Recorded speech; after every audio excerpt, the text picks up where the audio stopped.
The Indian economy is on the rise once again after COVID-19 struck twice with its deadly waves. Thanks to great policies from the government and zeal of Indian entrepreneurs and business houses, the economy is on high throttle. In fact, the Indian economy in the next few quarters should grow at the fastest pace globally. Brand India is taking a new shape with the rest of the world looking at us as one of the fastest growing economies of the world and also emerging as one of the global superpowers. This journey of Brand India is made possible by Indian brands and business leaders who have worked tirelessly towards the constant growth of the Indian economy. In this exciting episode of WCRC Primespeak, we will feature some of the brightest minds of the India Incorporate who are driving their companies to stellar heights. The unshakable spirit, the dynamic leadership skills and acute business acumen that set them apart. A country grows through its economy, and strong companies led by great leadership fortifies the economy. The WCRC Superfest is basically a series of festivals we do in line with the vision that our Honorable Prime Minister has of empowering India with a business growth. As a media company, as a research company, the only way we can really empower is, by actually telling people who are the ones who are actually transforming India. Because end of the day, a brand and a company is the one which actually transforms your economy. Our selection process is pretty rigorous. We are very rigid with the processes that we follow, and the end results, of course, are stupendous. Not just that, one part of the way of selection is, of course, the research that a lot of research companies also do, and so do we. But the other thing where we, I think, have a very competitive edge is that we promote these brands through our magazine, WCRC Leaders, which reaches out to a whole lot of people globally. And our job as a media company is to promote and communicate the message of Indian brands and companies that are really making a difference globally with their super product and services.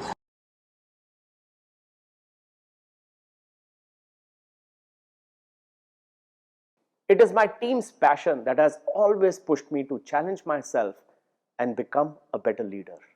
And this award truly is a recognition of their immense dedication.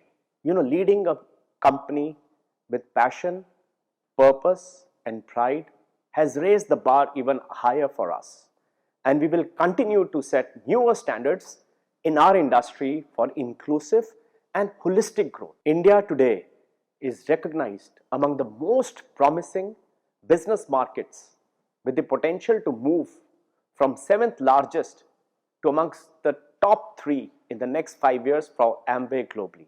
And we are constantly challenging ourselves to innovate and transform the business and to bring more and more value to the consumers and our direct sellers.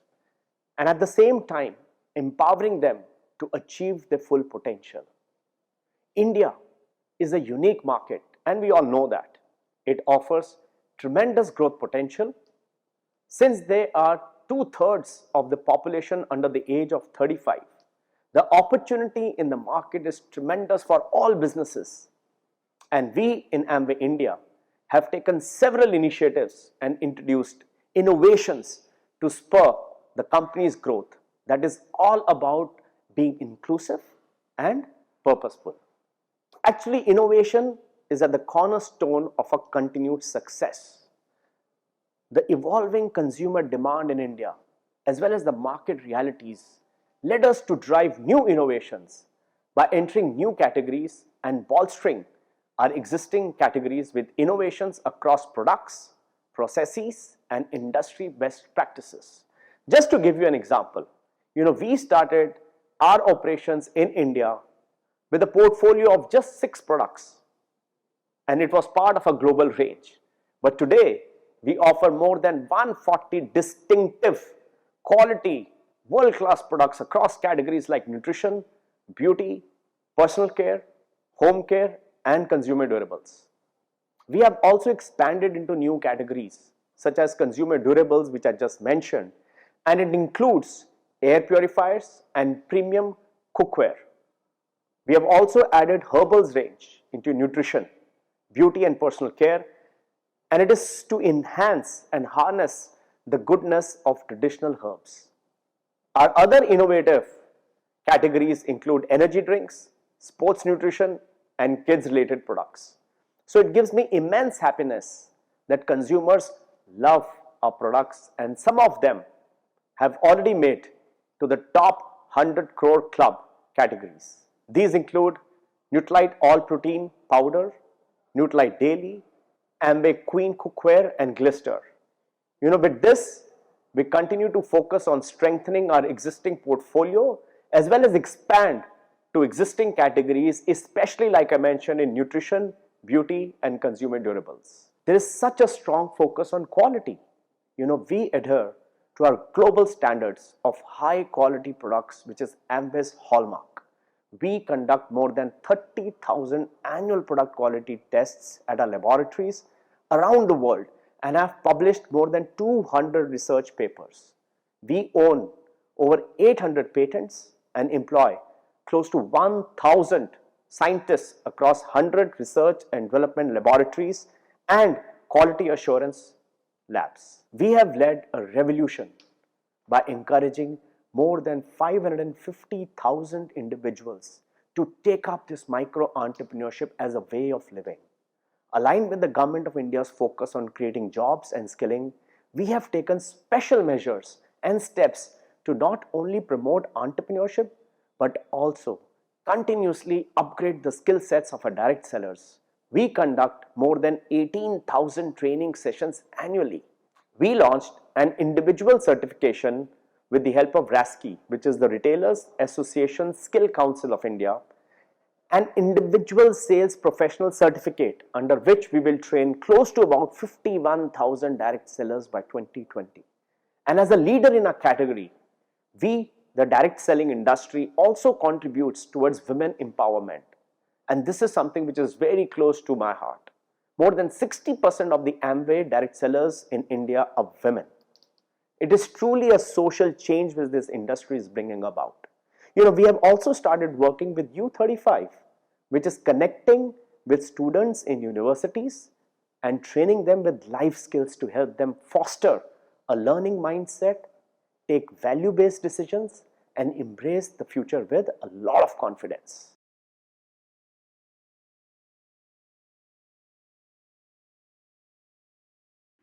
So Standardine is a very old company. It's more than 130-year-old company out of US.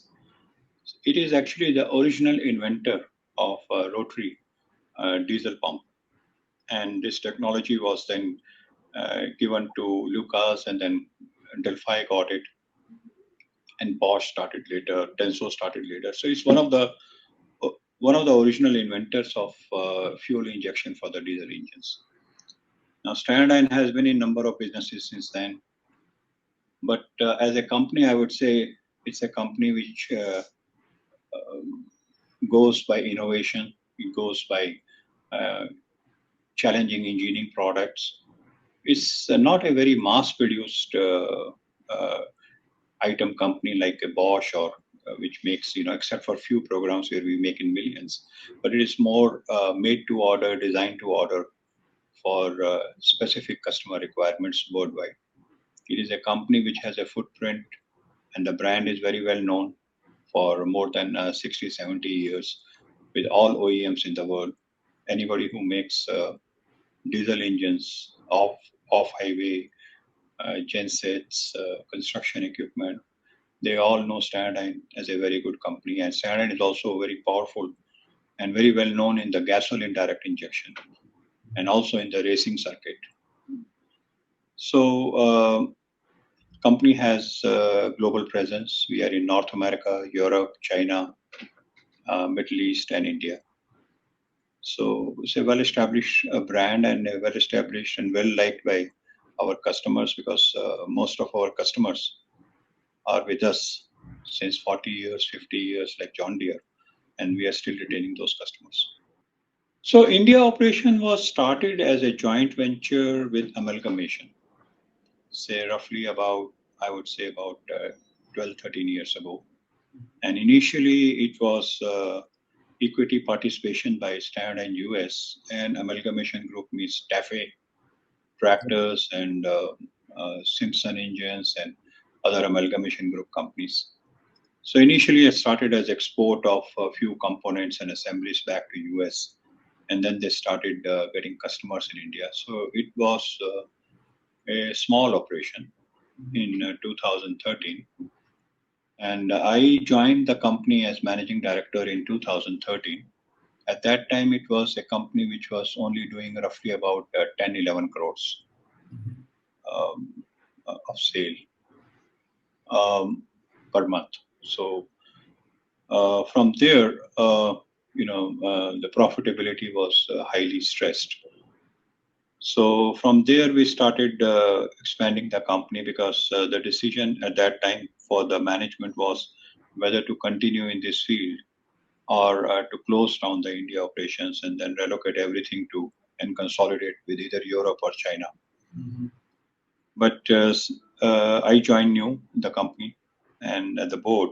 So we made some plan and vision, and we asked the board to have some patience and give us some time to turn around the operations. So we started turning around next year itself. So we improved, for example, the EBITDA used to be only 3% or 4% in 2013. It was basically a loss-making company. We gradually improved to 10% in 1 year. Today we stand around 24%, 25% EBITDA. And the sales have also become almost close to 400 crores. This year we'll finish. So basically what we did is, first of all, we brought in and developed our own development and design center in India. And we started developing products which are specific to the Indian customers and Indian market situations. So every market has very unique requirements, and India has its own unique requirements, which are different from, let's say, North American market. Sure. Just as an example, in North America, the tractor engines or the other diesel engines are much, much larger. So here, a bulk of our, for example, market, 98% market is 50 horsepower and below. Whereas if you go in USA, there is nothing like below 100 horsepower. Yeah. So, so the products have to be fine-tuned. The products have to be redesigned or recalibrated or redeveloped to meet the customer expectations in this market. In our market in India, for example, or South Asia, fuel efficiency is of paramount importance. People do sacrifice power to get advantage on the fuel efficiency. As an example, I'm saying. Yeah. So we started redesigning the products and redeveloping them for the Indian market, and we started getting many programs, many customers. So we got Ashok Leyland, we got Kirloskar, Mahindras, and JCB. So anybody and everybody in India for the off-road vehicle, Cooper engines. Of course, John Deere continued with us. So we developed and we acquired those customers, and in many of those customers for that segment, we are maintaining 100% share or 80% share or 90% share for the last now almost 7-8 years. Yeah. So that's how we started developing our market, our products. Then we introduced products for many different segments. So we started segmentizing our products. Like, for example, gensets require a different product segment, tractors different, construction equipment different. And then we also opened our geographical reach, and we found customers in Middle East. And we started developing products and started supplying to them. Today, if you see in Turkey, other than one manufacturer, everybody else buys from Stanley. So we are having a foothold in the Turkey market. We developed markets in Pakistan where we have a major share. We are, we are probably one of the few companies which is exporting manufactured products to China. So we export to China, Chinese customers in a big way. So we developed those markets, and because of the logistical issues and supply issues and legislation issues, we set up a new plant in Dubai, Sharjah. That's a manufacturing plant, also almost doing sales equal to the India plant now. but it's of course an extension of the Indian plant, and it's a 100% subsidiary. So that and this put together led to the considerable expansion in our sales revenue and also profitability. And so the next opportunity we saw is that when the government of India started changing the emission laws. First came the BS4, and then came BS6 now, which is under implementation. So we have seen that most of our competitors, which are also global companies, they have brought in solutions which are probably like a copy paste from Europe or other, technologically advanced markets, Europe or North America. And as a Standardine, we have taken Standardine India, I would say particularly, we take a separate approach. Although we have those products available also in our portfolio, but we have designed products which are in between mechanical and common rail, let's say. So we have designed many hybrid products. And we have now designed, and we are in the process of starting supplies or already started supplies, say for three-wheeler market, where we have almost everybody. We have also for the tractors, and we are designing products which we call as hybrid pumps for two-wheelers and other markets. So that is a major expansion which we are doing in the process of doing right now, and hopefully we should have a major upswing in sales revenue and profitability in next 2-3 years as BS6 rolls out for all the vehicle categories. So that is a very innovative solution, which I don't think anybody else has taken in the fuel injection industry. And some forums have also recognized that, and we got some innovation award also. So that journey continues in that direction. So we are taking solutions and designing for the Indian market, which are more suitable in the transition of Indian market to BS6. I would say, first of all, a leader has to be like a mentor and build this relationship of trust and participative management with the teams. I would say that is very important. And a leader cannot be totally hands-off, that only sits in boardroom and discusses only financial, because that is the outcome of a very detailed and intricate process. So the involvement with that process and the hands-on management is very much required, considering the fast-changing pace of technology and the development in the global markets and opportunities which are coming up. So these ones are very important. Then unique to India, I would say there is also a requirement that the leader also has to have a good feel of the HR processes, because here HR is quite more complicated compared to the Western countries. Absolutely. And people are also, I would say, I would put it this way, that the people in India are first of all technically very qualified and intelligent, and in the process they are also very inquisitive, and they like to so you have to keep the people not only physically engaged, you have to also keep them mentally engaged. Absolutely. And in the process, if you don't do that, then the disconnect comes, and then all the other HR, IR relations issues, they all come up. So team building is very important, and the HR processes focus is also very important here. Great.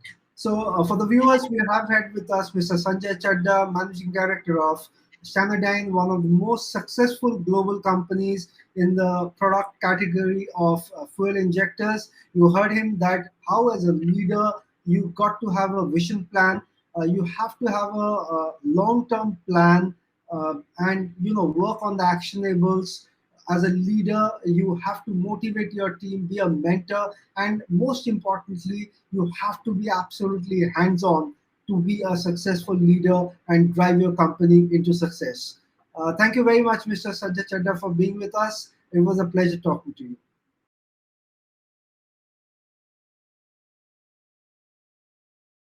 As a leader, I believe in leading from the front.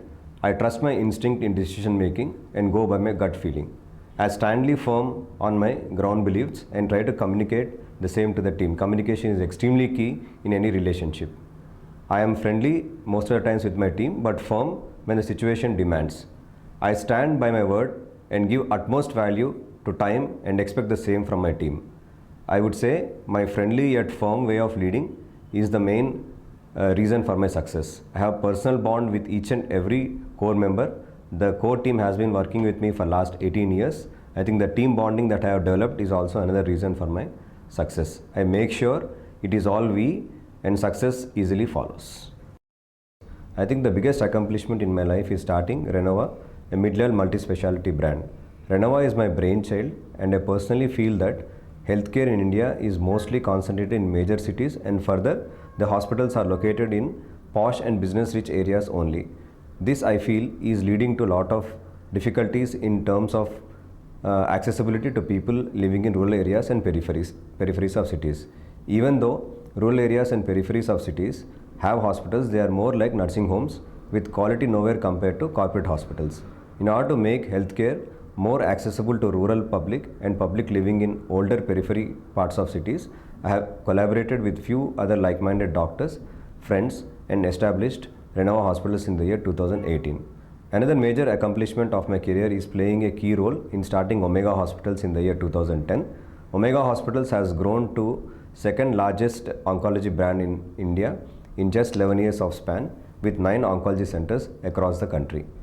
Apart from this, another accomplishment which is very close to my heart is starting Sridharani Foundation to reach people in the areas of education, health, and to promote green living. I believe that a small percentage of every rupee earned should be given back to the society. I feel that today there are a lot of people who want to do social service but fail to do so due to lack of time and proper platform. The main aim of establishing Sridharani Foundation is to create a platform for like-minded people who collectively want to do something to the society.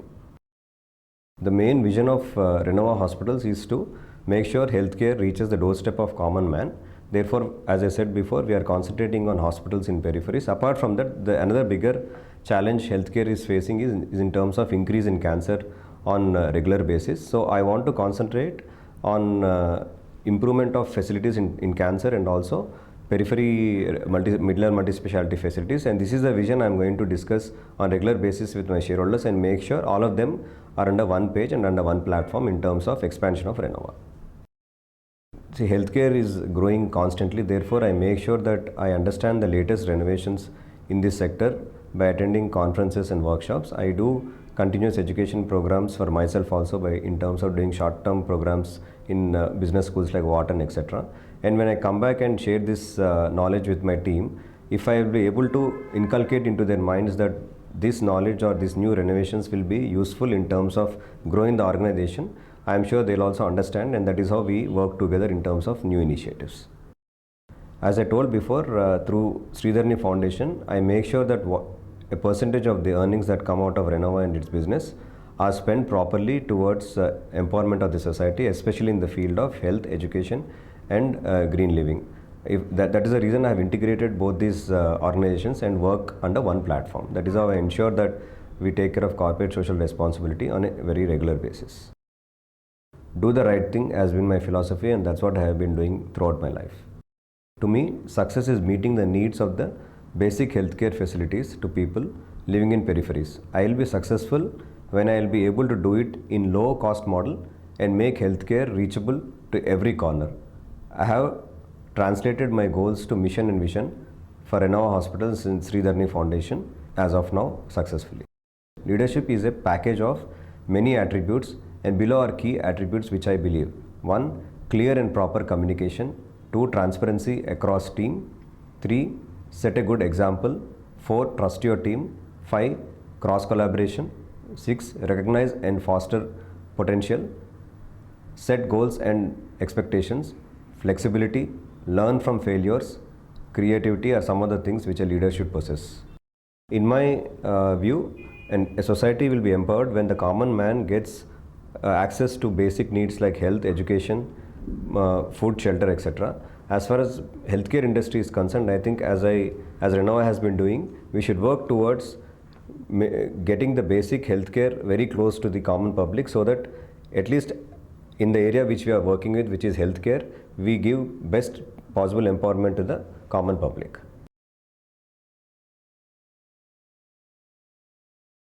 Thank you, Mr. Abhimanyu Ghosh, for this honor. Enzo Group is really honored to have been nominated for Asia's most trusted brand. And on behalf of my father, Mr. Vinay Malu, I am grateful also, because he couldn't be here, unfortunately, but he has been nominated as Asia's most trusted leader, which is a great honor for both these categories. We are honored to have been nominated in both these categories.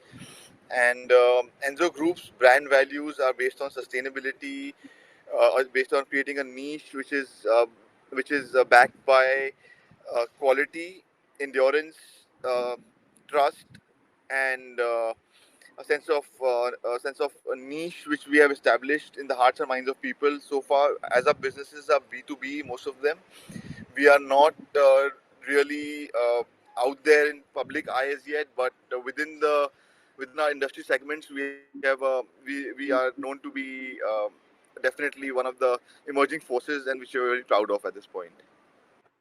Um, in terms of our consumers, we are basically catering to right now governments and businesses.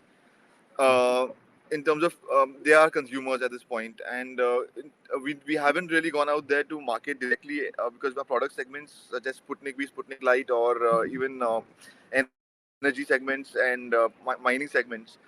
Our vision is simply to grow in our industry segments and be global, be a global force emerging from India. We don't want to be known as a typically Indian group, because we from day one have been global. We started off with 15 countries in our first year itself in oil and gas, and so far, it shifts from it's just back and forth depending on our success and misses. But we want to be a global force emerging from India. So, in terms of these vaccines, even when everyone, 100% of the world population is vaccinated, we will require booster doses. We will require supplementary medicines for, say, patients who are still infected, etc. So, we are working on those segments, including pediatric versions, which are coming out. We will definitely seek out some potential deals there also. It's a core focus area to actually manage this brand in such a way that we are a global force. It's, as you know, without core brand values, any company cannot be accepted everywhere.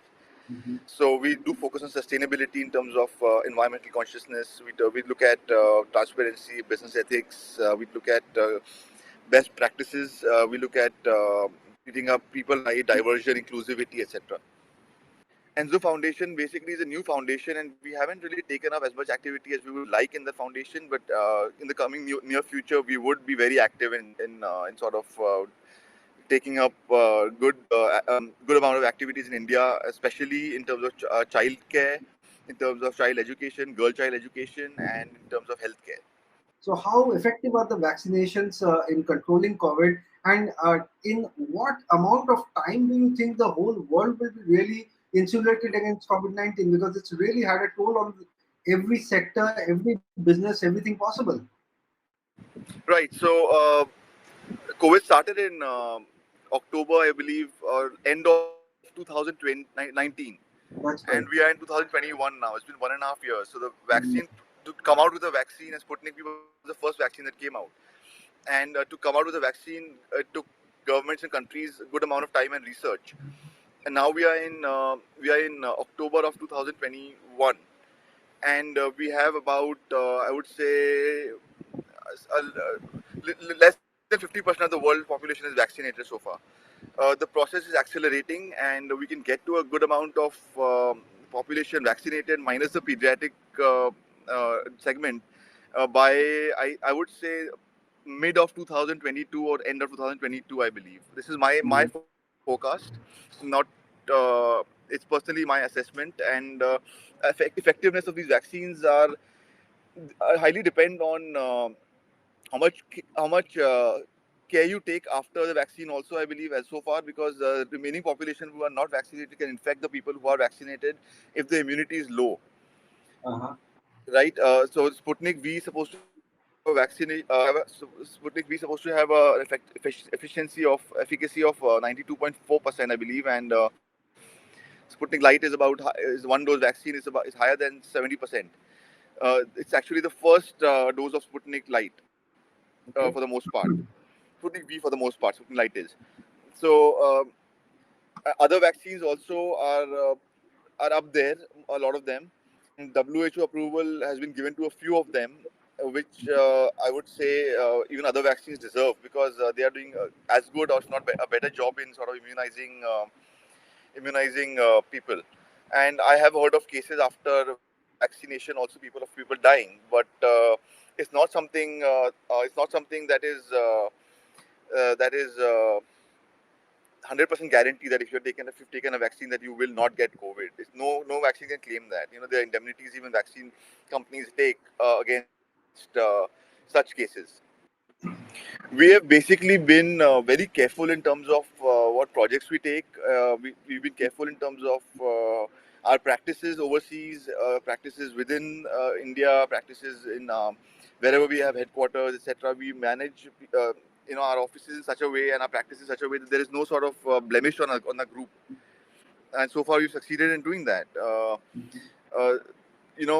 we are an ethical group.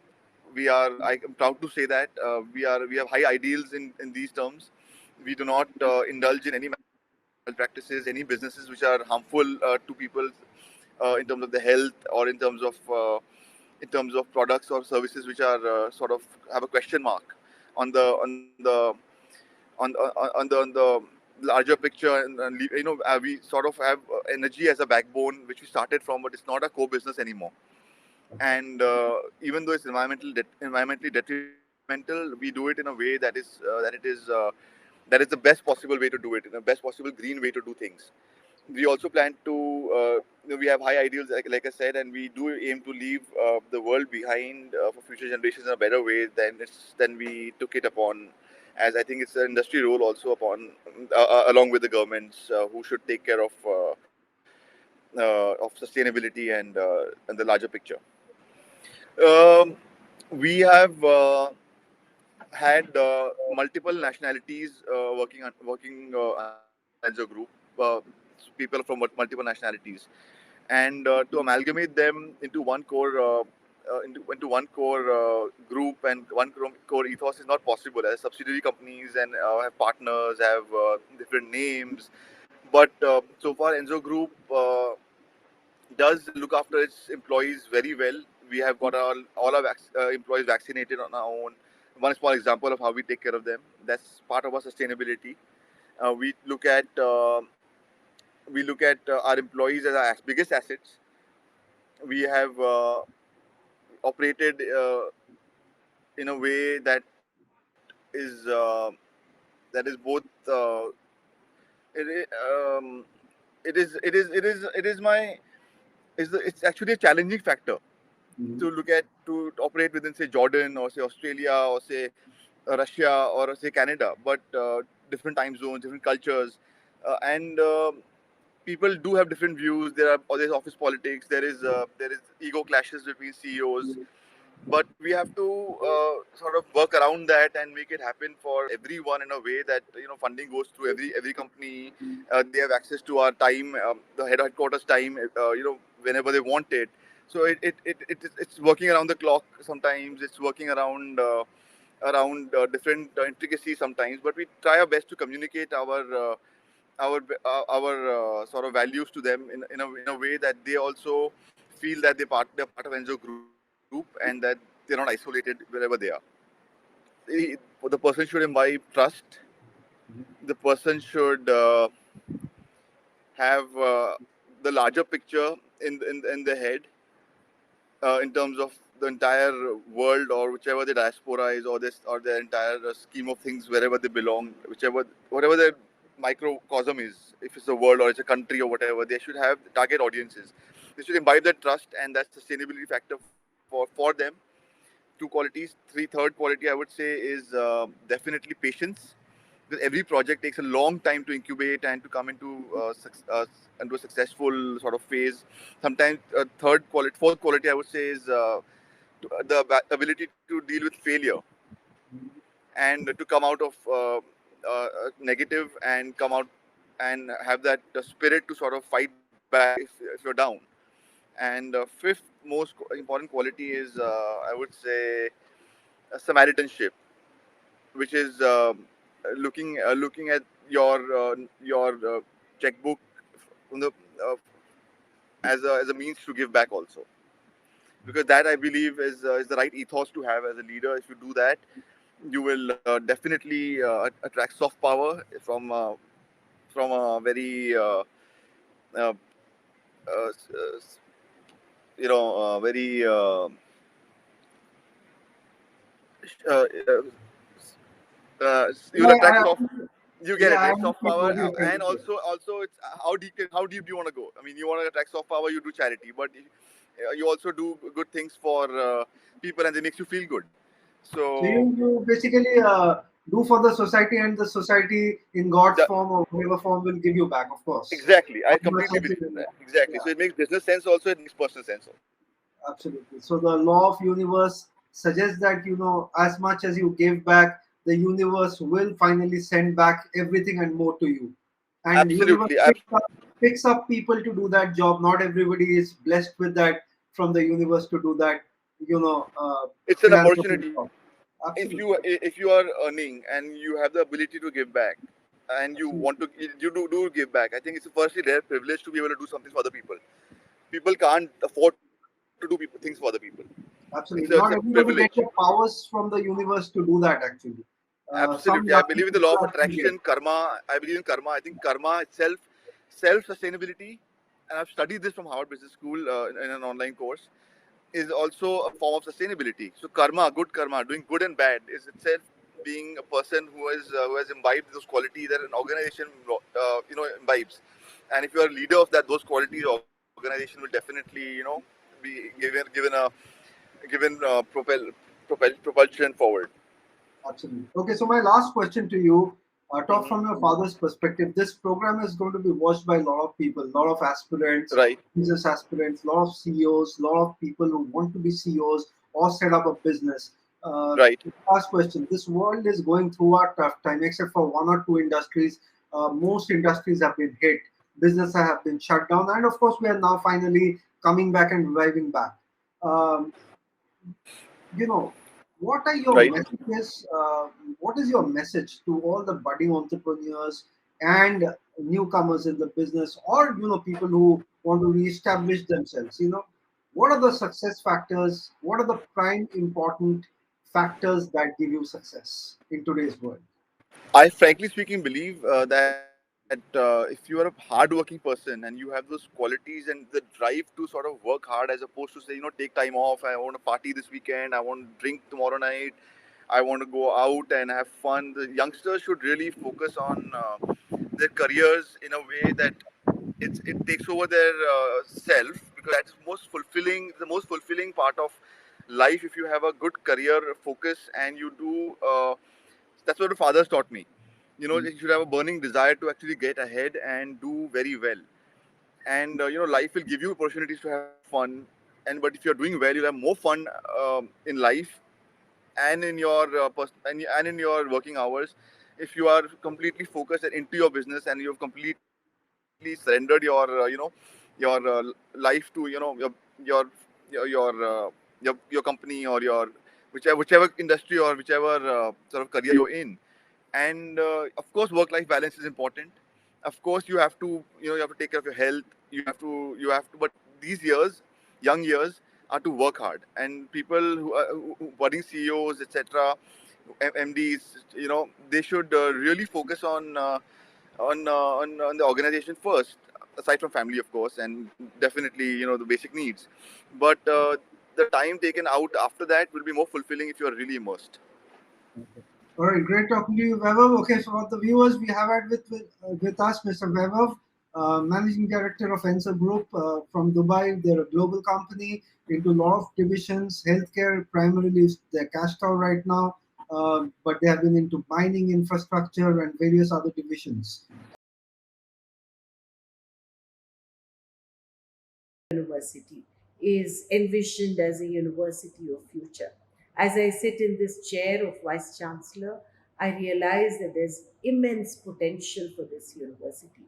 And the driving force behind Nalanda University has been uh, the recognition world over as Vishwaguru over 2 millennia back. We realize that Nalanda and Takshashila have been apostles of Indian knowledge systems. They have contributed not just to the intellectual but spiritual and social ethos of the world. Uh, People from across the world in quest of knowledge, in quest of peace, in quest of spiritual solace, in quest of intellectual caliber and leadership have come drifting to Nalanda and have found a place of peace and knowledge here.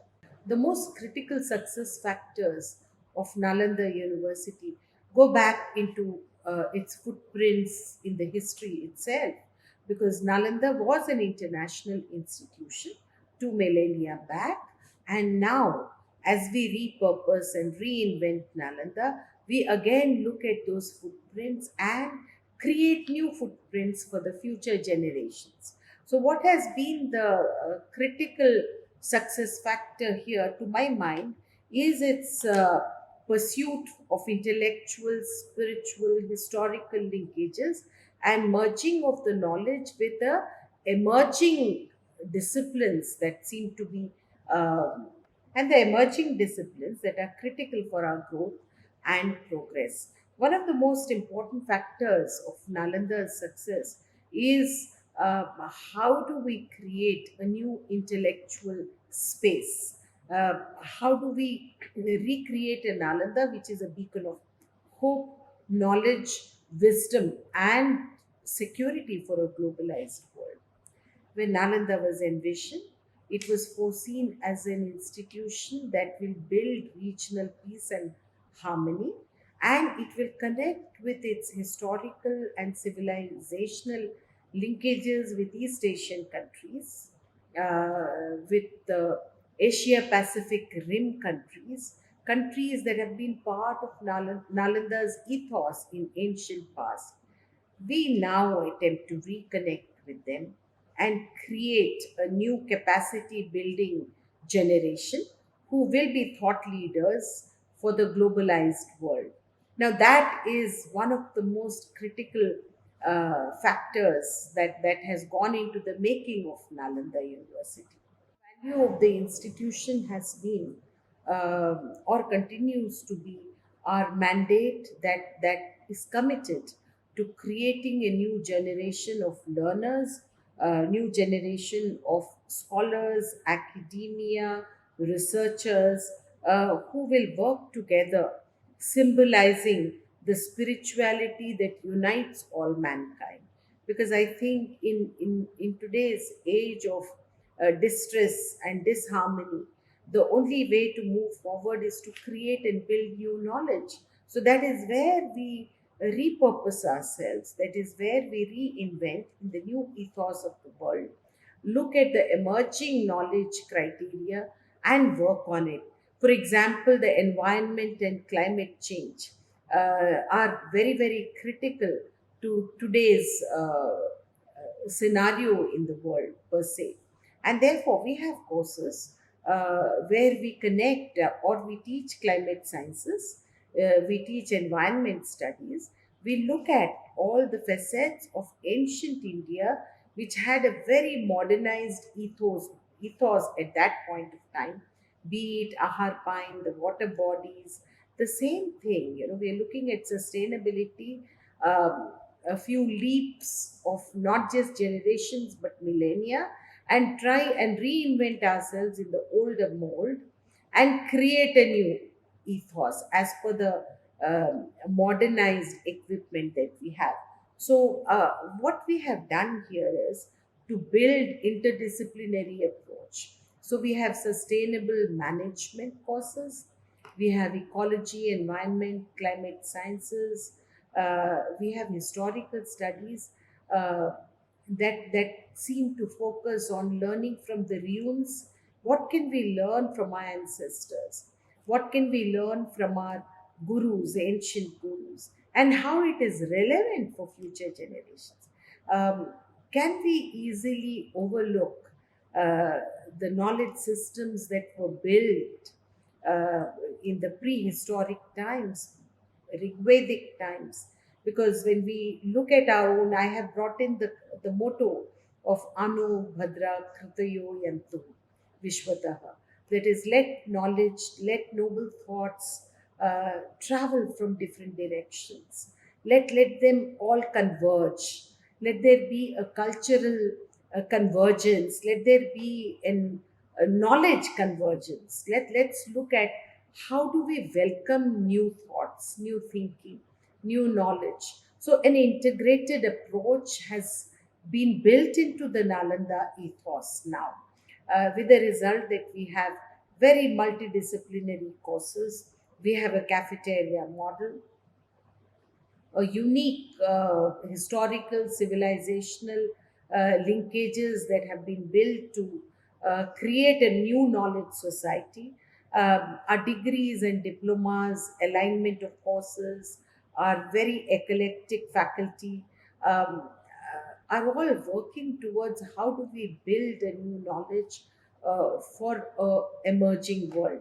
Now, our engagement has also been at a multilateral level with the regional institutions for peace building, capacity building. How do we offer jobs to our youth? Is our skills the only singular factor of development, or skills should be merged with knowledge, the new knowledge? So that is where we are trying to have a very integrative approach. So we are also looking at our uniqueness from a different lens. uh, we are an international university, and perhaps the foremost and the first one uh, with the Ministry of External Affairs, with 17 countries of East Asia supporting the establishment of Nalanda University, who thought in their wisdom that it's important to link the past with the present, and so as to create a new future for the generations to come. So, the 17 countries that have supported the growth and establishment of Nalanda have, in reality, agreed that this institution will be an ideal institution, needs to be emulated in all its aspects uh, as per its ancient establishment. Therefore, India recreated Nalanda University, and it is rightfully born, or reborn, should I say, under Ministry of External Affairs. Now, what are we doing with the linkage uh, of ministry that deals with diplomacy, that deals with linkages with other countries? Now, what we are trying to look at is how do we engage with different countries where repositories of culture and history have been a channel of knowledge. So we try and connect with these countries. We also look at the cultural wings of embassy who can help us in collaborating with Nalanda University. So therefore, we are very, very niche. I look at ourselves as being avant-garde in many, many ways, because it's a global campus with international footprints. We have students who are 70% are international. We have distinguished visiting scholars who lecture on almost any and every new emerging area. The rigorous intellectual and academic environment on the campus, the field study, the experiential learning, these are niche way of moving forward. So, Indian knowledge systems play an important role. We have now started a course on Hindu studies. We already have Buddhist studies and comparative religion. Religion, as we know, has played a very important role the world over. But in India itself, we do not believe, or the Indian ethos did not have a religion per se, but it believed in its spirituality. It believed in its man to man connect. And therefore, our motto is about how should a man connect with the other man, how should a man connect with nature, how should man and nature connect with almost everything. So we look at coming together as the ethos of New Nalanda. The Act East policy that our Honorable Prime Minister has been working on has been our driving force again, because we look at the East Brotherhood, who have, or shall I call it sisterhood, the fraternity who have actually helped us grow and emerge. So that's an important facet of Nalanda International University. Past 4 years have seen Nalanda grow in leaps and bounds. Where there was zero infrastructure, today we have built over 80% of our infrastructure. We have state of the art laboratories. We have a library which has been a repository not just of the cultural and spiritual ethos but across disciplines. We have now started a global PhD program. Our schools, which were envisioned as through our statutes as 7 schools, we have already started 6. When I took over charge as Vice Chancellor, we had just 2 schools. Today we run about 6 schools. Our students are multiplying. Infrastructure in terms of buildings and the physical infrastructure. Almost about 200 structures are coming up on the campus. We are, as I said, almost 80% done. The buildings per se are very, very eclectic, very much in the mold of ancient Nalanda. It's a completely net zero campus, keeping with our Prime Minister's life concept, where we have looked at how we should be mindful of what we do on a day to day basis, and be it waste management, be it cleanliness drive, be it clean water. Uh, we have looked at every aspect of solar energy. How do we build a net zero campus which is 100% net zero, and on a 500 acres uh, land, perhaps the largest net zero campus in the world, because we have come across a couple of buildings which are net zero. But here we are talking about almost 200 structures catering to over 1,000 or 2,000 students, an entire community of Nalanda over a period of time. uh, Sustainability plays a very important role.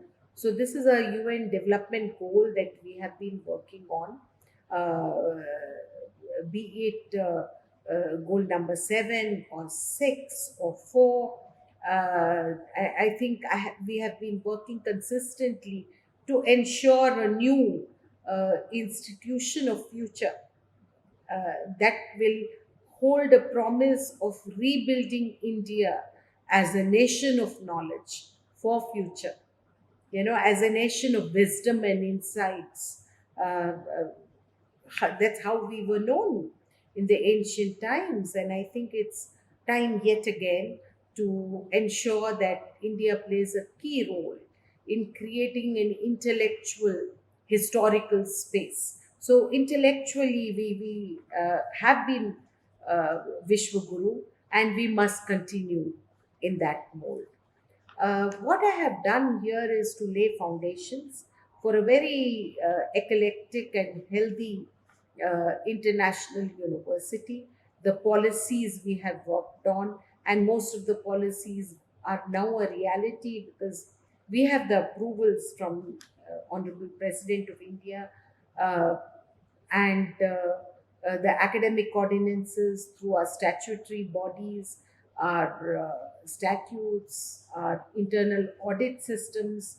So we are trying to build a campus that is accountable, which is transparent, which is interdisciplinary in many, many ways, where field study is very important, where research is preeminent. So I look at uh, contributing to the intellectual space in every which way. So for me, success is all about how we can consistently, in a motivated fashion, rebuild this institution. So, we should not judge each day by the harvest that we reap, but by the seeds that we plant. A very famous writer had said that the seeds that we plant are very important for the future generations. And that has been my motto in life. And hopefully, in coming years, the world will wake up to a new Nalanda and realize that India is yet again a Vishwaguru in many, many ways.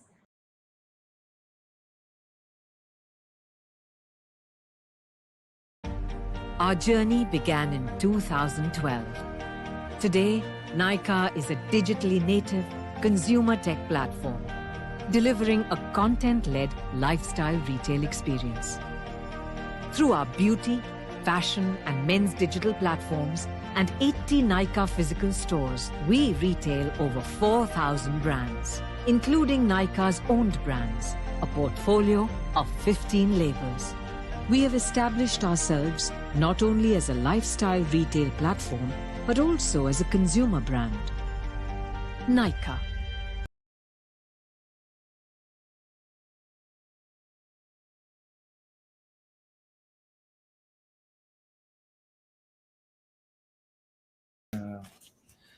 First, giving answer to your question, I am very much thankful to WCRC for choosing myself for this prestigious Trusted Leaders Award program.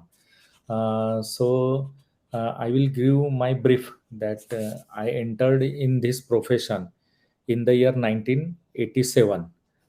Since 35 years, I am doing this profession. So my vision is to grow to such an extent that we are having four big four companies in Mhm. India presently. So I am having vision to enter in that group. Huh? Yeah, yeah. That was my vision at that time. But I always emphasize on customer satisfaction on the one hand and employee satisfaction along with technological updation on the other hand. Okay. So that was the my basic emphasis, and I achieved that by educating my customers, then giving them door to door service. That was a new concept in those days, because it is the habit of the society that you should reach your consultant, and consultant is not supposed to response you. uh, Mhm. he should sit at one place and they should visit him until he is approachable. So that was my new concept. Then I always kept my behavior as a humble consultant, not as a aggressive, but quality was like that aggressive consultant, because I always of the opinion that when somebody comes to you and Mhm. ask something, then you are having upper hand to him. So you should be clear by giving him correct consultancy. So that was the my second thing. Then I always from the first day preferred technology, because that time I am aware that one person cannot cater to all, because time is limited, 24 hours is the limit, and you how can you talk to everybody? So that time also I started delegating with trust. Yeah. As an accounting CA firm, of course, your the onus lies on you to make that happen. And usage of technology today has become so important because everything is transparently available today. How do you Uh, educate consumers and clients on this uh, development that's constantly happening from the government side, and that things can be bad if they're not followed? Things yeah, can be yeah, yeah. Uh, dangerous. Yeah. yeah, yeah. It is most dangerous nowadays because you cannot use that word "chalta hai." This Uh, last 4 5 have turned around the entire IT system actually. yeah, First yeah. demonetization, GST, then everything data types, everything. Okay. Hmm. What do you think have been your 5 key achievements in this last 5 years when things have turned around on its head and this chalta hai attitude has gone Yeah, off? yeah, yeah. That aptitude has gone off. I feel that now the competition is fair one because in those days, chalta hai days, some agencies were of the nature that you do anything, we will take you out. So the sincere firms like ours, we are facing bad competition from that fellows. Secondly, quality has gone up because government has so nicely come with the applications that everything you have to disclose over there. So we are not in a bad shape that everyone will do whatever they want and come to us that sir, आप है ना, हम Yeah. क्यों फिक्र करें. So that thing totally come to an end. Third one is uh, compliances has got now very very least importance, and appraisal, then advisory is very much importance nowadays, and we are very fond of giving advisory to the client. So, what are the differences that you plan to get to this business and build a brand, Dahutre and Dahutre, into a nationwide famous brand of accounting and CA firm? Yeah. Talk about your vision. Yeah. I'm talking about my vision. Okay, so hi, good evening, and thank you for inviting me on this platform, and thank you for also awarding me with the Asia's Trusted Young Leader Award. Talking about what difference I want to make is my vision about this company is to capture most of the MSME market. So the MSME market is a very huge market, which is an untapped market as well as an unorganized market, and most of the CA firms stay away from such markets because Yeah. there is a lot of unorganization in that part. Along with that, we also plan to reach to a national level by increasing the number of branches across the country. So recently, we have opened 2 branches in Mumbai. So that was a plan of this year's vision. Even though COVID has attacked us, still we are growing, and that is our vision. Along with that, we also aim to acquire talent and retain them. So previously, before I was in the office, the talent acquisition and retention part was very difficult because there was a very high attrition rate, and Mm-hmm.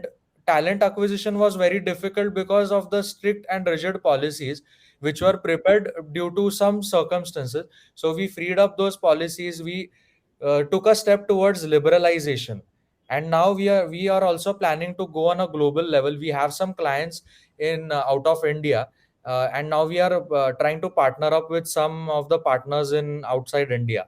So that Got is it. what my Yeah. vision is about this company. Yeah. So I have got 6 simple points which I do follow in my normal routine, and I would suggest everyone to follow this. First is leaders make leaders. Okay. Okay. So leaders are not managers. So managers can manage people, but they cannot create leaders. So leadership's main essence lies in creating leaders so that whenever they are not there, they should be able to hand over the baton and those people should be able to take over. So that Okay. is the first point. Second point is, which is one of my favorite. Second point is leaders teach once and let the team swim on its own. Mm-hmm.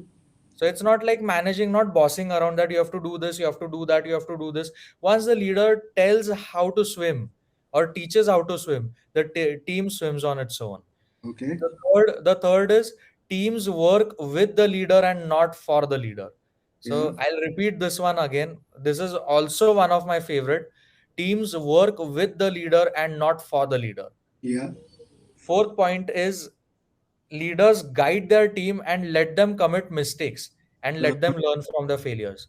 Okay. So this point is very important because managers are like, if you're if you are not able to do anything, they will scold you, they will shout at you, and maybe if the mistake is huge, they'll even fire you very easily. But Absolutely. leaders never do that. Leaders know that this person is going to make a mistake. Leaders also know previously only beforehand that the mistake is going to be that huge, so it's an affordable loss for them.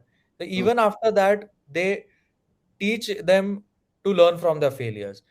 Leaders don't order, they guide. So Mm-hmm. they don't go on bossing around. And the last part is also one of my favorite out of the six, that leaders force creativity, not their opinions. Absolutely. Great.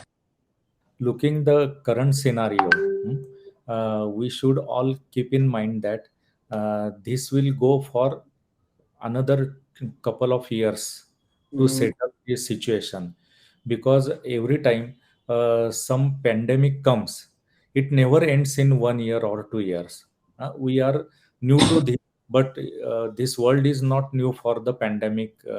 There are so many pandemics which universe has faced, so it takes 5 to 6 years to settle.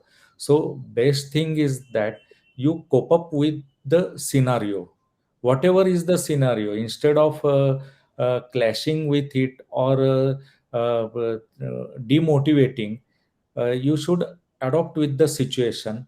uh, Mm-hmm. Take whatever resources available with you. Just I told you that we adopted online system through VPN, and we operated our office work from home.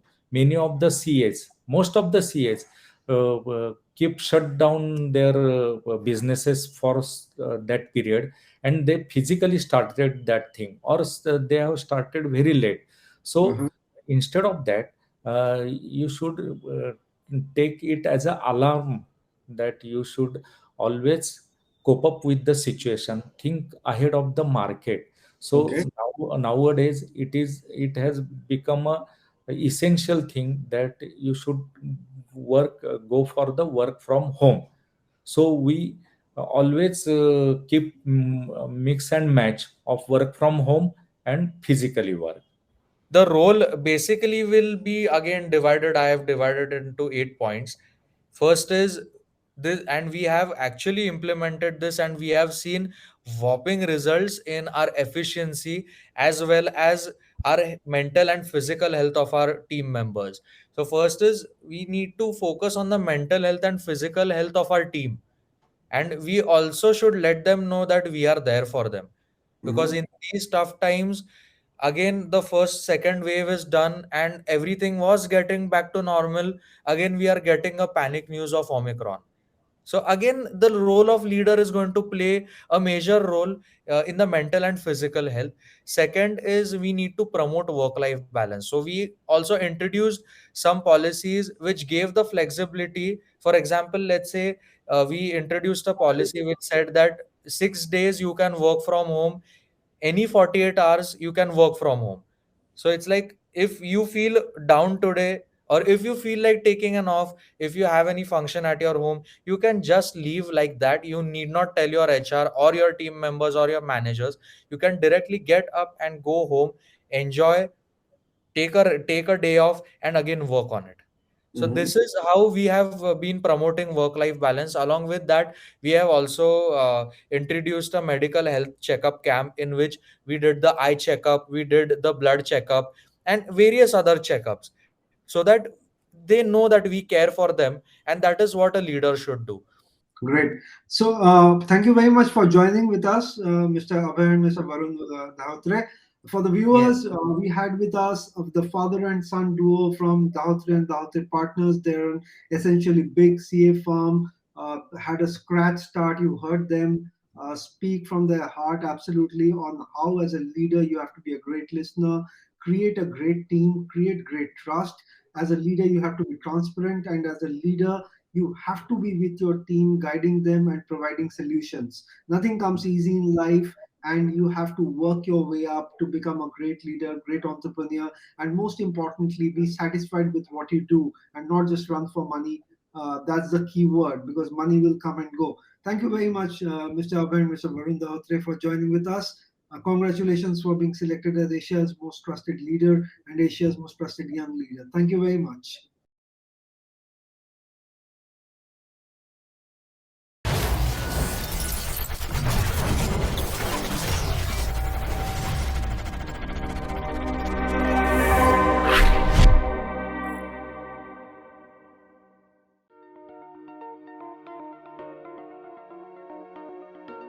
When you start a business, there is a bug inside everyone. That bug has to come out. That's an emotion which has to come outside your thought process. And that creates a business purpose in the market. And that business purpose connects with your heart. And then you put your mind around your purpose, around your heart, and create a business model. So entrepreneurship is always about getting connected with emotions, and it's an emotional business. That's how you scale, that's how you stay connected forever, and you continuously grow.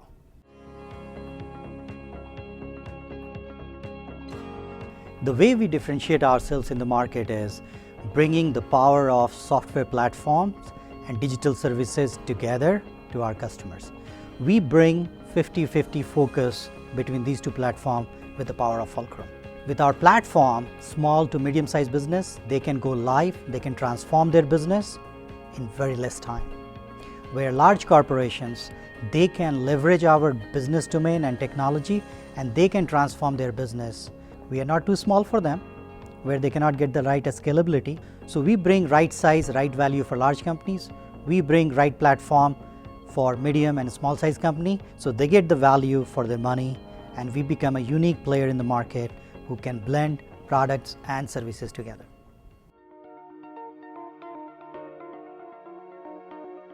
Well, the way I define success is on the model of continuous maturity model. If in life you take 5 steps, step 1, 2, 3, 4, you continuously grow.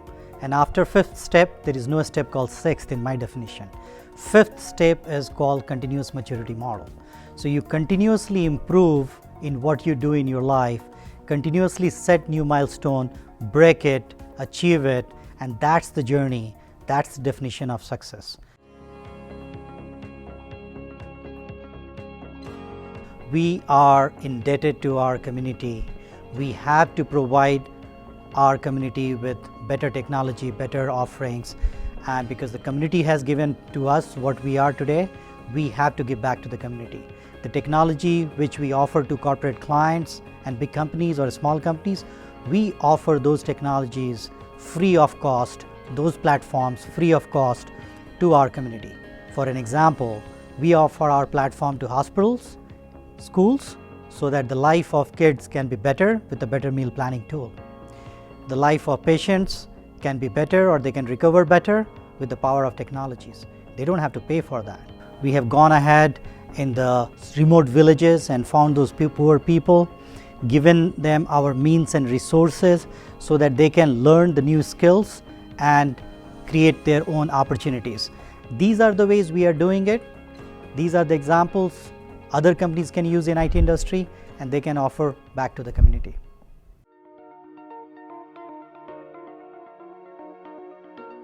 Well, market is becoming very interesting. It's demanding all of us to be innovator and disruptor. We cannot be one of them. Market is going to disrupt us. And what does that mean? We need to bring agility in our business, in our products, in our services, because customer needs are changing not by years, not by months, changing by day. We got to understand the everyday changing needs and behaviors of our customers. We must understand those changing needs and adapt and deliver and create those value to our customers. Once we are on that journey of continuously creating a new offering to our customers, we can be a disruptor in the market, else we will get disrupted.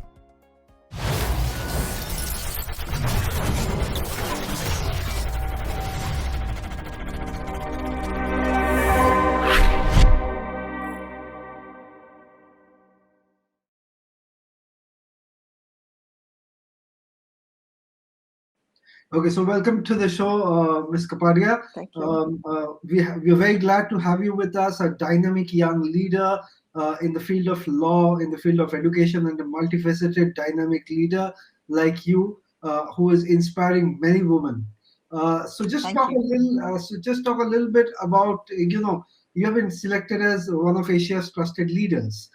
Talk about 5 essential qualities do you think are the most important as far as leadership is concerned? The 5 things that I think a leader should have is resilience. You need to be resilient to everything that comes your way, especially in the pandemic that we have heard. You have to be very, very resilient. You have to be able to face all difficulties and opportunities. Just grab them when the time needs to come. You have to be patient. Patience is another virtue which is not very common. Yet it is there in everyone to a certain degree, at a certain level. However, I think that is another thing that is very, very important. The third thing is team. You need to make sure that you have a brilliant team with you. The fourth thing, sorry, I think is expectations, managing your expectations, managing your peers' expectations, managing expectations of the people around you, and also selflessness and empathy. You need to empathize with the people around you, your environment. However, GLS University is a 90-year-old. It is a 90-year-old legacy. It was started by Sri Sardar Vallabhbhai Patel, and also by Ganesh Mavlankar, who used to be the first speaker of independent India. We started with a single law college in 1927, and today we have many, many faculties like design, which is our newest baby. We have management, we have IT, we have undergraduate programs, BCom, BA, and everything in together. We started our foray from 2013 to 2014, when we decided that we wanted to go private. In 2015, we were given the private state university status by the Legislative Assembly of Gujarat. I think our main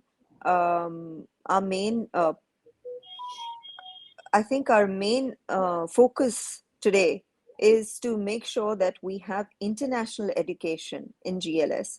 By that I mean that we have gotten together with various universities like the Harvard University. We've recently partnered with Harvard University. We are in partnership with Leeds Beckett University, UK. We are in partnership with Curtin University, Australia, to name a few. We are doing this so that we can bring together the best of the Indian education as far as foreign education, where kids they can do a couple of years here, and then they can go directly into any of the selected university, and just providing an international background, so that their resume or their CV, when they go out into the world to start their career, becomes much, much more vibrant, and they have all the skill sets that are needed and which need to be developed uh, for their future perspectives. Okay, so keeping COVID in mind, the last 2 years has been a little tough for the education world and most of the businesses actually. Where do you Yes, think the education industry in India is going when the pandemic finally ends? Hopefully, it does soon. We still don't know yes, because another wave is coming in Europe. Very recently, yes, it's increasing. And yes, maybe India might just get hit again in March, February, March. So tell me, yes, but hopefully, things should be okay. And 2022 predictions are that the world economy should grow multiple folds, and Indian economy should grow at the fastest rate globally. Where do you see yes. the education industry reinventing itself, and how do you think GLS is going to reinvent the wheel in the coming future? Like you rightly said, things have been very, very uncertain for the last 2 years. However, saying that we at GLS um, have always had a very strong IT infrastructure. The reason is because we have an IT faculty ourselves, so we have to be strong in an IT infrastructure. So we were lucky that the pandemic, although it was very, very bad for a lot of other institutes and educational universities. For us, it has been very, very challenging. I will not deny that. But we were quick, to be able to go along with the scenario that was needed. And all of our faculties, all of our professors, and everybody has been very, very quick to learn a lot of other things. And we, I think the one strength that GLS has, that we are very, very quick to adapt to the challenges and to the surroundings, and the management gives their decisions very, very quickly, which has been one of the key reasons where we have not only survived but also thrived in these challenging environment. I think our focus and our key would be that we are keeping all these things in mind, and we are moving forward. And like you asked me, where do you think education in India is going to be? Well, there are a lot of changes happening. People are becoming more and more aware of the other options available. There are other online platforms where you can go and study. I'm not sure how good they are, or how fruitful for the students they are, because ultimately a university is a university. I mean, you cannot, um, anytime, I'm sure even that you cannot not be in a class and learn, because yes, online teaching and everything is great, but interacting with your fellow students, interacting with the teachers face to face is a completely different thing, and it always outweighs the online platforms. So yes, I think it is always going to be a hybrid model from now on. We will have to be prepared for anything. As the way things are in Europe, hopefully that will not come here. We Our country is opening up slowly but surely. In fact, everything is opened at the moment. Even the schools are reopening, but you never know. And let's see what's going to happen in the future as far as the pandemic is concerned. But I think we are fully prepared at GLS University, no matter which path we have to take. To answer your first question, I think you need a lot of patience, um, ability to work in a team, and ability to be a mentor. I think if you are a mentor to your people, if you take them together with you, and work, and you respect them, and also on your way up, when you're going on your way up, make sure you're nice to people, because that's when, if you are nice to them, they will respond back. Because see, people are people in any country. I've worked abroad, I've worked in India. People are people. People are the same. It's just the circumstances, it's just the surroundings that change. And because of the circumstances and because of the surroundings, the people might differ. Otherwise, we are all just humans. So I think while on your way up, you be nice to people, so that when you're there, they are nice to you. And instead of, in humans, there is this quality that people will try to bring you down, especially when you're a woman. Of course, things are changing now, but I have experienced that. And so I think just being able to work in a team and just be having the patience and being nice, but don't let people walk all over you. That is one of the most important message that I will have to say to the young women entrepreneurs out there. And make your decisions firmly. Just go out there and never, never, ever give up. I think the key to my success was that I never gave up. Of course, I've had my share of hardships and my share of breakdowns and etc. etc.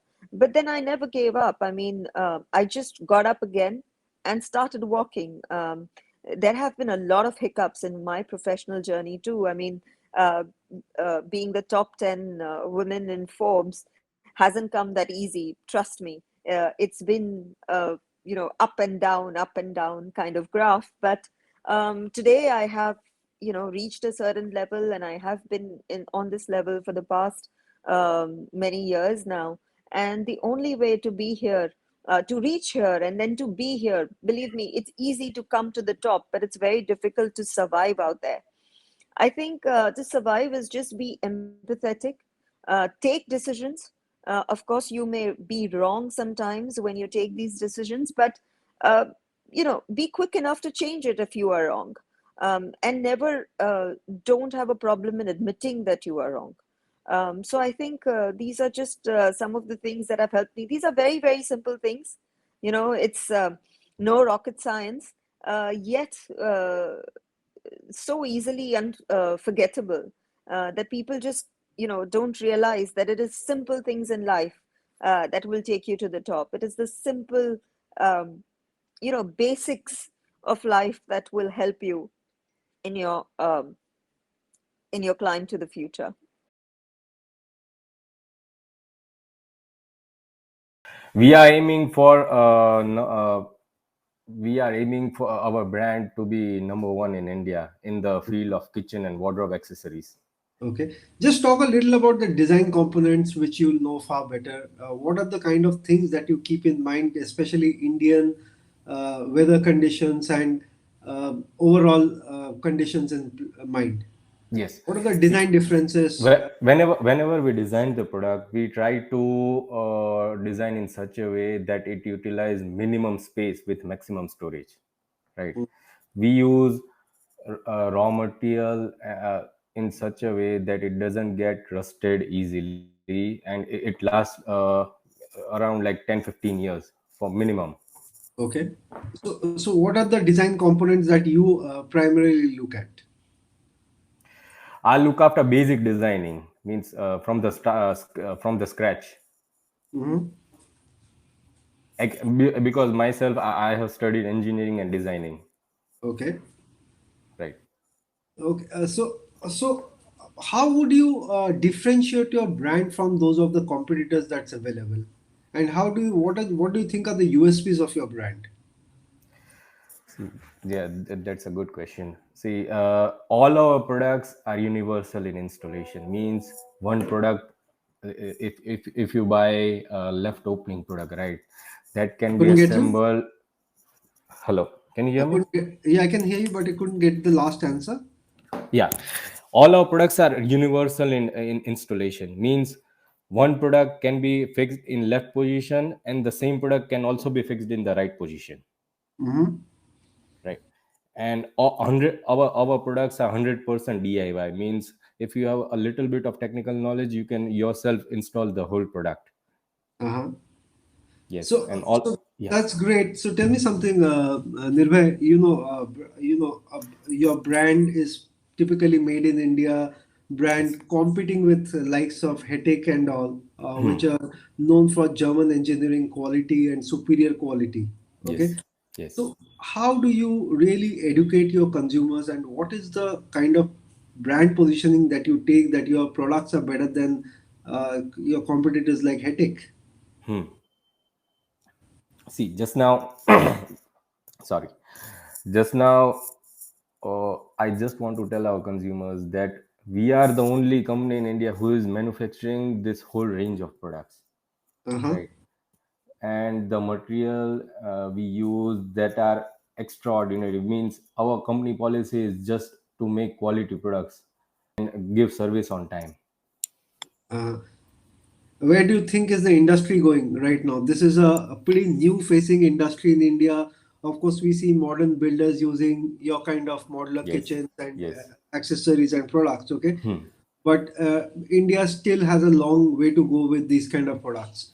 Where do you think the industry is going, and how do you think Spitze will actually capture majority share of the market?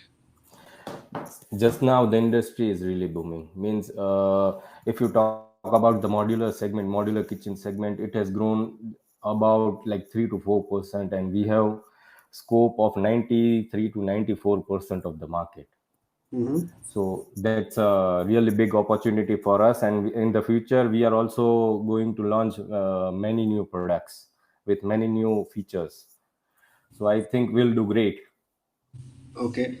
So tell me, what are the values of the brand and the product? What are the values of the brand? Just a second, sir, just a second. Sorry. No issues. See, just now, uh, can you repeat your question, please? What are the values of the brand? They say that, all attributes of your product can be copied by your competitors, but values of a brand is generally never reproduced. It is an intrinsic value that stays with the brand. What do you think is the value of the brand Spitze by every day? And what are the governance of Yes, the tell me. company that has upheld the brand for so long? If you talk about the values, our brand is comes under the trust category, right? Means we have around 200 plus dealers across India. They all say only one thing, that if there is any product from Spitze, it is trustworthy. Okay. Right. So that is what your dealers say, but internally, what are the value systems that have been created that creates that trust with Yes, consumers? we have implemented many systems in our factory, right, to control the output of the product, which creates trust in our consumer market. And we 100% follow that, all the norms which we have created. Uh-huh. Talk a little about your product line. Generally, just talk a little bit of attributes of the product line, all of the product line that you've got. Yeah. See, if you talk about the kitchen segment, there are many segment inside kitchen itself, like vertical storages, corner storages, drawer pullouts, midway storages, upper cabinet storages, then kitchen hardware like slides, hinges, all the upper cabinet fittings like lift ups. Then if you talk about small storage, we have roller shutters. Uh-huh. Yeah, please Yes. go on. Anything extra that you want to talk about the brand? Uh, yeah, and regarding the wardrobe accessories, there are many categories. Like we have trouser racks, jewelry organizers, wooden safes, all those things. Okay. So, Nirmal, tell me a little about your marketing and the vision with which you want to go ahead, and what is the kind of marketing that you think is suitable for your brand at this stage of time? Yes, we are rigorously doing online marketing just now. We think that online has a great potential, right? Mhm. We are just now doing social media campaigns, then Google AdWord campaigns, then we are also promoting our brand on Hotstar, all the OTT platforms, Okay. right? We also ask our dealer distributors to hold carpenter meets, all those things. Okay. So, consumer perspective, when I talk about, okay, who would be your priority consumers? I mean, the education for consumers would be directly people like me, who of course would install modular kitchens at my house, or would it be your carpenters and your distributors, channel partners that you really focus on? We are just now focusing on both the segments. Means we are also educating our carpenters, our dealer distributors, interior architects, and we are and at the same time we are promoting our brand in such a way on online platforms that the end consumer also gets all the knowledge about our products. Okay. Any plans for international expansion? Yes, we do export just now to 8 countries, right? And in the near future, maybe around in 2 3 years, we are planning to expand to 15 countries. Okay. And anywhere you plan to make a consumer market mark? Right now, you may be exporting, of course, but anywhere you Yes. think you will make a mark in the consumer market anytime in the future? In Yes, of international, course, of course. in Yes, of course, international, of course. We are in fact planning just now. I cannot disclose the no issues. company means country name, but we are in fact planning with one company to establish our brand in their country. Okay, great. So, anything I missed out that you want to add about the brand for the viewers? Mm, See, I just want to tell you about the infrastructure we are just now developing. We are just now making a new factory, which will add 2,000 square feet of workspace, Uh huh. right?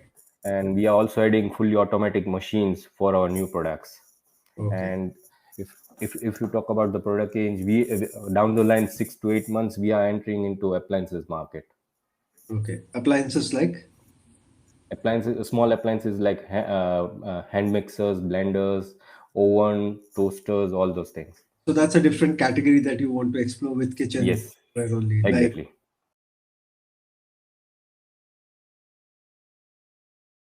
To be the most engaging and innovative hypermarket in this country. We clearly decided that we wanted to make a difference in the lives of our team members, our customers, our communities, and our shareholders. We've kept it pretty simple so that we can stay focused and have fun doing what we're doing. To be able to do what you do, to be able to love doing it every day of your life, and to be able to do it with people that you love, um, that's about the ultimate in life. And the word trust is an extremely powerful word, and to be given that responsibility is even more breathtaking in a sense. So I'm extremely grateful, and I just hope I can live up to this honor for years to come. So very grateful. I think the future is it's exciting because the doors we've opened for ourselves is clearly about making life fun for our consumers. Every time the husband or the child come into a Spar store, we're very clear that we want them to say, I don't want to leave. We're looking at our ecosystem where all our vendor partners, whether it's technology, product, marketing, you name it, they all join in this journey. So what makes us even more interesting and exciting is we don't even know where the end is. The opportunities are so much, there is so much to innovate, create, and do different that this is, you can just see a whole path of years of fun ahead of us. So it will be customer centric, it will be customer focused, but it's going to be a hell of a lot of fun doing it. I think trust is extremely important. Um, it's very easy to lead top down and direct people in terms of what needs to be done, but when people do things because they believe in what you stand for, they believe in what the organization stands for, and they do things because it means something to them, I think that's extremely important. I think honesty is very important. Everybody should know where they stand. As an organization, we should know what we believe in, why we believe in something, and it's inclusive in its journey. And finally, I think we got to, and I may be the wrong person to say this in terms of, you've got to keep empowering your teams to make a difference in what they do every day of their lives, whether it's within the business, outside, family, or whatever it is. And if you can lead them and make them successful, then chances you have achieved something as a leader yourself. So I think it's always been very simple. Early on in my life, I think I was very focused in terms of It was the I had to achieve, I had to be successful, I had to get promoted. But as the years kept going past, as you moved up the ladder, you realized that your ability to influence was to make a difference in the lives of your team members, not just at work, but at home. You had the ability to make a difference in your communities, in the ecosystem. So I guess every day that I get up, I try to see how can I make a difference in somebody's life and make them smile, or have made a difference in their lives in some small way, whatever possible. So while it's not just about business, it is about life in general. Seeing somebody else succeed, without a doubt. I know I'm tough, I'm challenging, I expect a lot out of my people, but when I see them win, when I see them getting across the line, when I see somebody having a smile on their face when they didn't expect to, it's the most rewarding thing in your life. So my energy comes off seeing other people succeed. And how do you measure up to your own definition of success? I never will, because this is never a day that ends. It's always the next day, and it's the next line, and it's the next, what else can we continue doing? What else can I do to make a difference? So my journey, my life doesn't stop. May not be a good thing in some form, but it's always moving to the next goal or next benchmark or next something.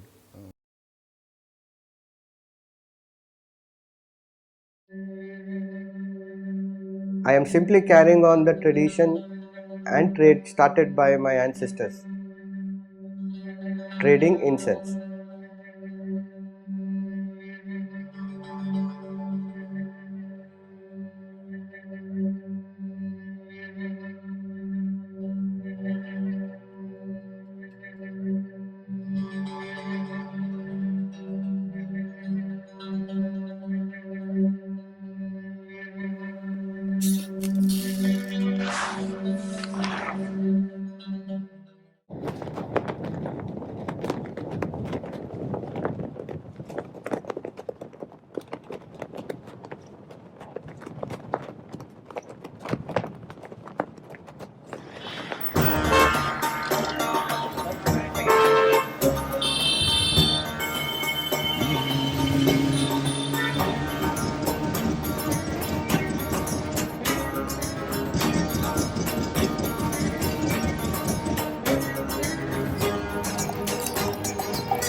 Bangalore is located in southern India.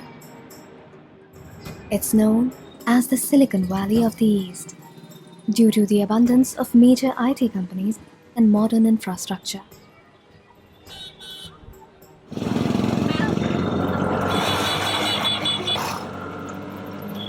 However, one company has led their industry using a traditional handcrafted artisan approach.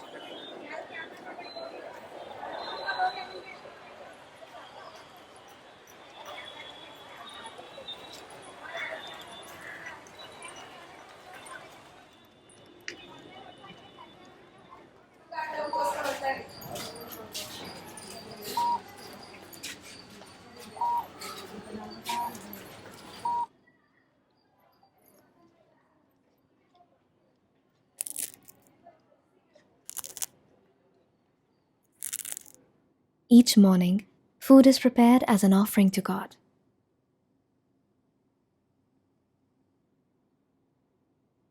The food is called prasad, which translates to the divine grace of God. And prayers and blessings to Sri Shetty, the creator and founder of Nagachampa. My father, late Satyam Shetty, started manufacturing Nagchampa incense sticks in his own small place, Ghatkopar, Mumbai. He used to sell the same locally, transporting his products on his bicycle. చిన్నింట్లో నా చేతులారానే నేనే నాగచంప అగరబత్తి చేసి మా యజమానులకు ఇస్తూ ఉంటే వాళ్ళు తెచ్చిన దాంట్లో నేను నా బిడ్డలు జీవనం చేస్తూ ఉంటుంది. The product became so popular and famous, he started exporting the same to USA and other European countries. The core of our business values, established by my grandfather, have spread across the organization and to a large extent have influenced the way we have grown up. The company has seen exponential growth in recent times and has ventured into customized range of incenses, incense cones, soaps, and other products in the field of perfumeries. Today, Nag Champa is created in a modern facility by over 300 employees. But the true magic of Nag Champa is in the art of rolling masala sticks.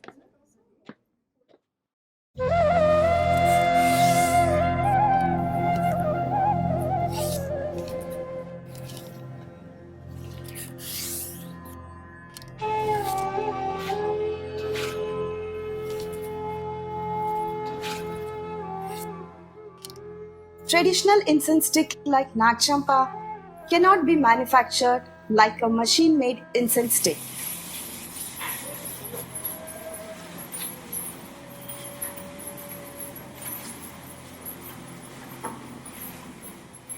It needs deft, experienced hand and finger to roll on the right amount of the masala.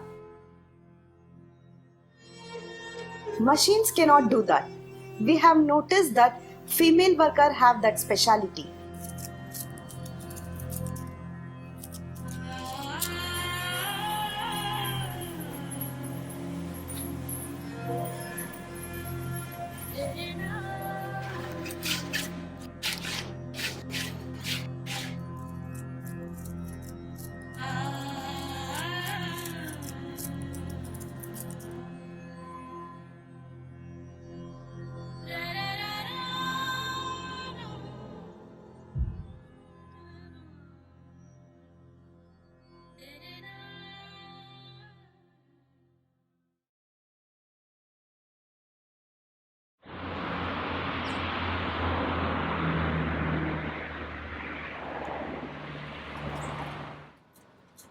The laboratory is the heart of the operation.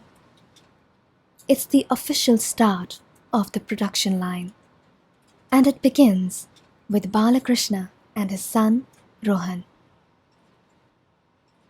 The ingredients of manufacturing Nag Champa is a family secret passed on to me by my late father, and the same will be passed on to my children.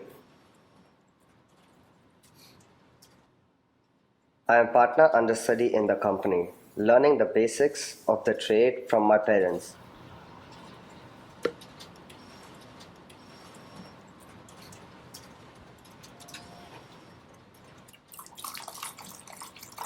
Making Nag Champa starts with a proprietary blend of essential oils and flower concentrates.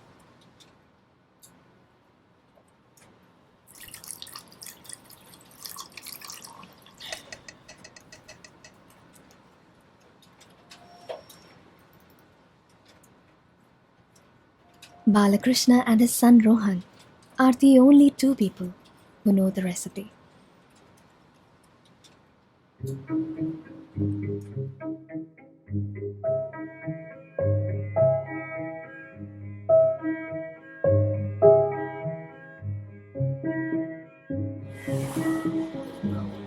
Once the Nag Champa fragrance is achieved, it is made into large batches and poured into a mixer.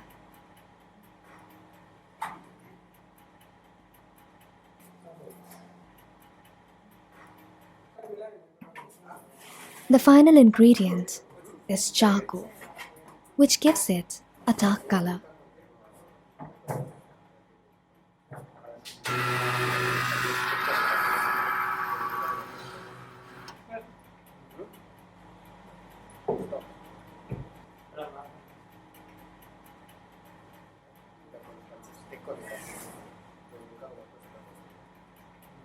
This is the foundation of Nag Champa incense.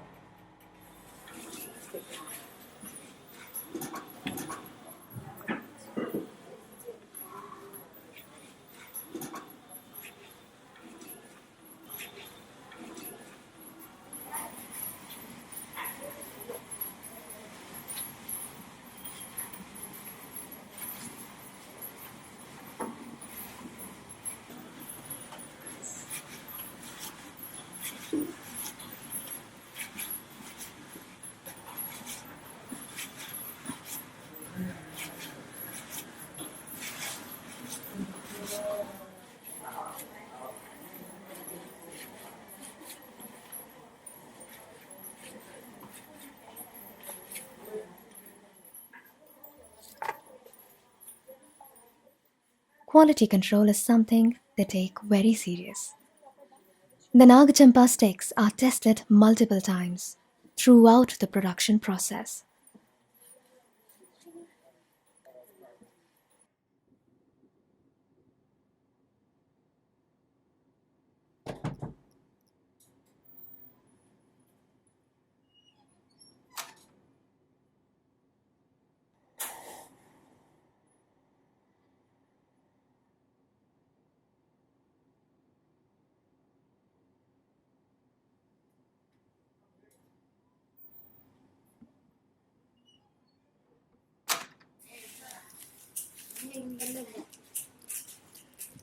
The sticks are then brought to a trimming area, where scissors are used to create an even surface.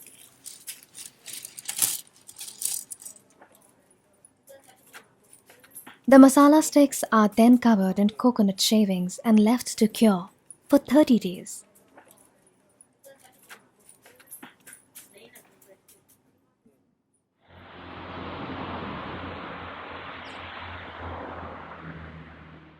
All the working days, we provide free lunch to our workers. All the vegetables come from our farm where it is grown organically.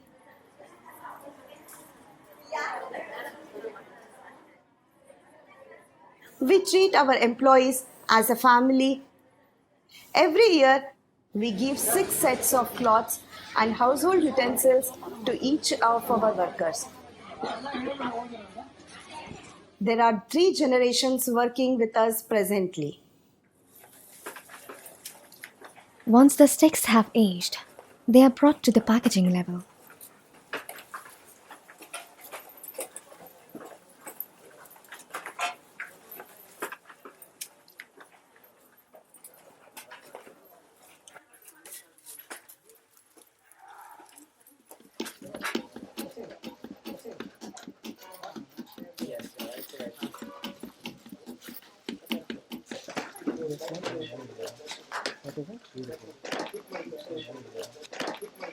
Across the hall, a mixture of different incense are being prepared for shipping.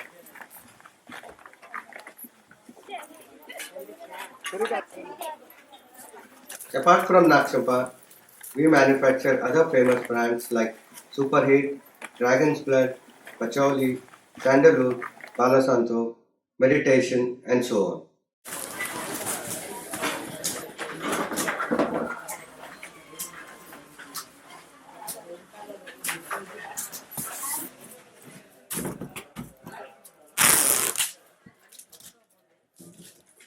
In the final stage of production, the Nagchampa is carefully packaged into shipping boxes.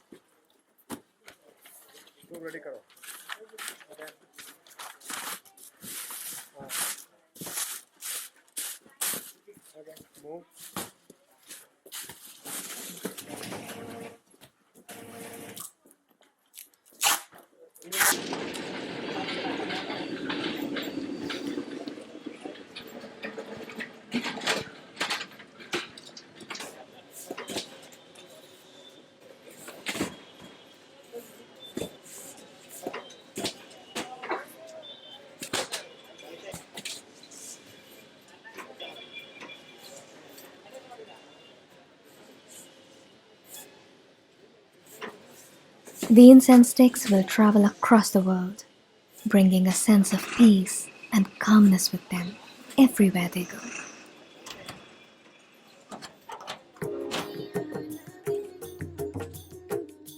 I can feel now, right in front of me, that history is being remade. What our ancient Indians did earlier was to spread our trade throughout the world. Now I see Srinivas Sugandhalaya BNJ LLP doing the same thing. The company is exporting incense sticks, masala incense sticks, handmade, specialized incense sticks to over 42 countries in the world.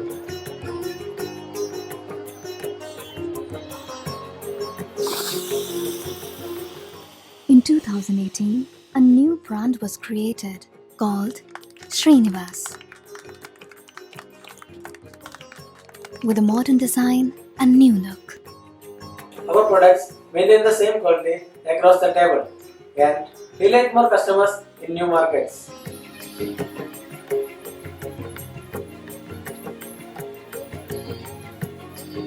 We have received back-to-back awards for quality excellence for the year 2016 and 2017.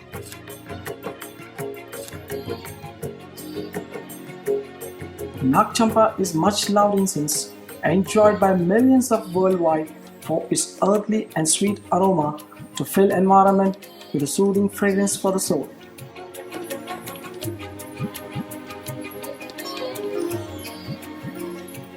They say India is a land where history was made, history is being made, and history will be made.